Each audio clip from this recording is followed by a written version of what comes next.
Hello everybody, my name is Hello. Welcome back to the series where we're dealing with Flutter programming. We're trying to demystify, trying to simplify a lot of this concept. In this video, we're going to be going ahead and creating a hexadecimal counter. So this is what that looks like: 5, 6, 7, 8, 9, 10, A, B, C, D, E, F, and sets back to 0. Now you can also do an actual counter where it goes 1, 1 to that number. So in this video, we're going to be talking about two different approaches. We'll go over both of them so that you can understand what we're doing a bit better. So as always, let's go ahead and delete all of this. And let's start with the imports material.dot. So this is something that you'll have in Flutter by default. You have the counter application. That's what you get when you create a Flutter app.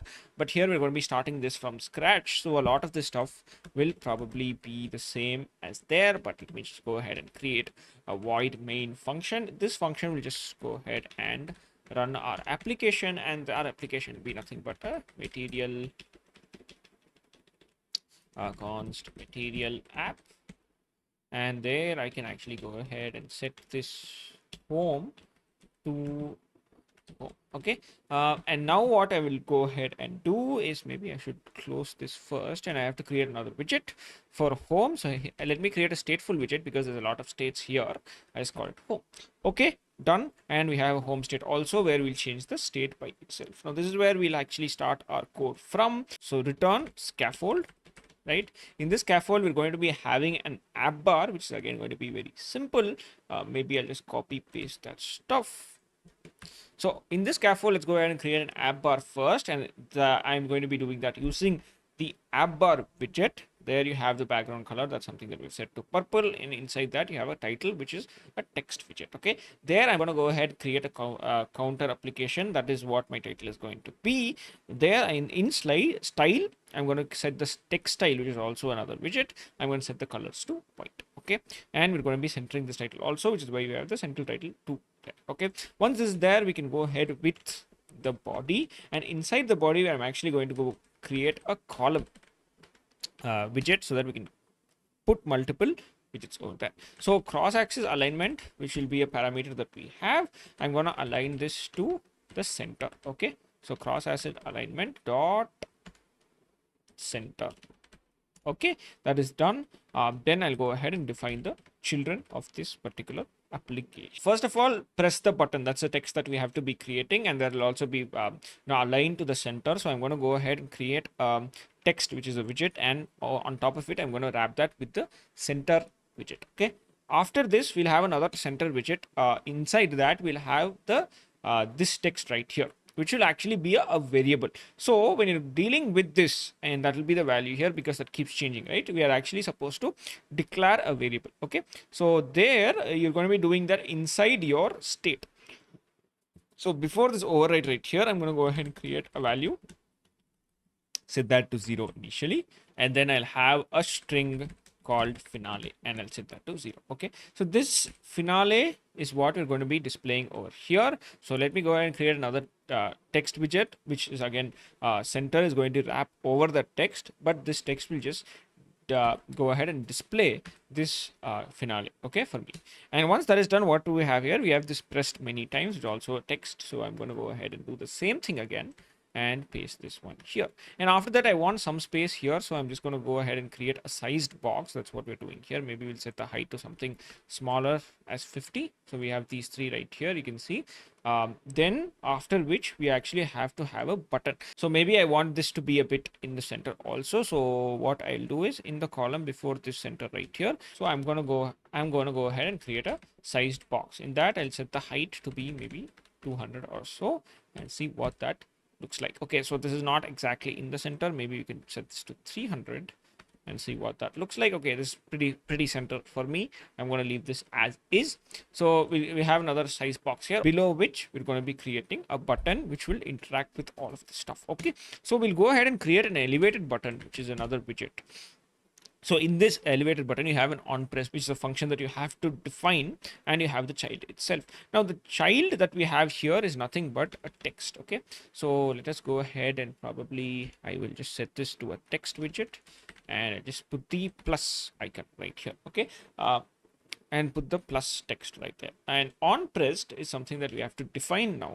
Maybe I'll create a function called increase value, and that I'm going to be defining in my state. Okay, let me go ahead and define the increase value function. So I'm going to do a void and then do an increase value. Okay, and then I'm just gonna save this and see what this looks like. Now you can see that we have an elevated button like that. Now obviously we can change the color of the button itself by using the style um, attribute over here. So in this parameter, there's a parameter called style. Okay, and inside this we can actually change a lot of stuff, but you have to do elevated button dot style from. Inside that you're going to go ahead and do background color is equal to colors, colors dot purple. Maybe you can do this right here and then save this. You can see that the foreground color also something maybe we have to change. So I can set the foreground color and then set this to white. Colors dot white, sorry. And yeah, you can see that's there. Now let's go ahead and define the rest of this increase value function. So this increase value function will change whatever this finale is, and that will depend on the value itself. Okay, so there are two different approaches to this, since we're doing a hexadecimal counter that goes till 1 to n. Okay, so since this is a stateful widget, first of all we have to also do the set state property, and inside that only we're going to be defining the rest of the stuff. Okay, so I'm going to change the value. Okay, so value will be press equal to 1. So let me just set this as is, and then I'll change the finale to be nothing but value dot to string. Okay, and save this. Now you can see that it keeps increasing for 15, 16, 17, 18, and that is exactly what your counter is. Now let's change this to a hexadecimal counter also. So now instead of this to string, if I do to radix string, what happens is I can set a base. Okay, so instead of this being a decimal, I can set this to anything. So hexadecimal is base 16, so I'm just going to save that. You can see that once I keep clicking this, it changes to A, B, C, D, E, D, E, F, and then it changes to 1E, 1F, so on and so forth. So this is the easiest implementation you can do the hexadecimal counter in, but let's look at some other implementations also.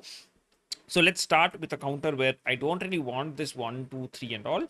All I want is, so 1 to F, once that's done, I don't want 1, 0 to 1F, I want 0 to F again. So that you're going to be changing, right? So there what I'll do is, instead of doing this value plus 1, I'll actually set the value of value to be value plus 1, and I'll do a percentage operator to 16. This will give me something. So I'll do finale is equal to value dot to string. Okay, so if I do this, what will happen is it'll go to 1, 2, 7, 8, 9, 10, 11, 12, 13, 14, 15, and then sets to 0, which is what we want. Now let's actually go ahead and do a switch case. So what I'm going to do is, I am going to do, if the value is lesser than 10, I'm just going to go ahead and set this to whatever this is. But if it is not, in that case, we're going to be changing stuff.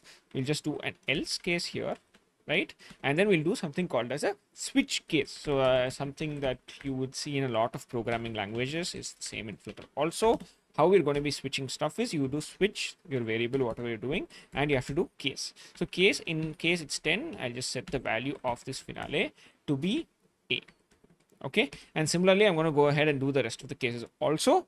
Something to keep in mind is, once you do this part here, you have to break in every single case. Okay, so case 15, there's no default case here, because the value of the values are either 1 to 10 or maximum up to 15 only. It can never pass that. All of these cases are handled here, so we don't need a default case. Okay, so I'm going to save this again and try running this now. You can see 7, 8, 9, 10, A, B, C, D, E, F, and goes up to 0 to F again. Okay, so this is another implementation that you can look at. Well, that wraps up this very, very simple video. I hope this video helped you. You can also, using this method, do it for not only from 0 to F, you can also keep going, not reset. Okay, so again, very, very simple method. You can also do this with the other method that we talked about. I just wanted to give you these two approaches in case this is what they're expecting in your exam. You can also do it this way. Both of these ways are very, very simple. Thank you so much for watching this video. If this video helped you, hit that like button. If you guys have any question, let me know down in the comments. I'll try my best to answer them. Again, thanks for watching. I'll see you in another video. Until then,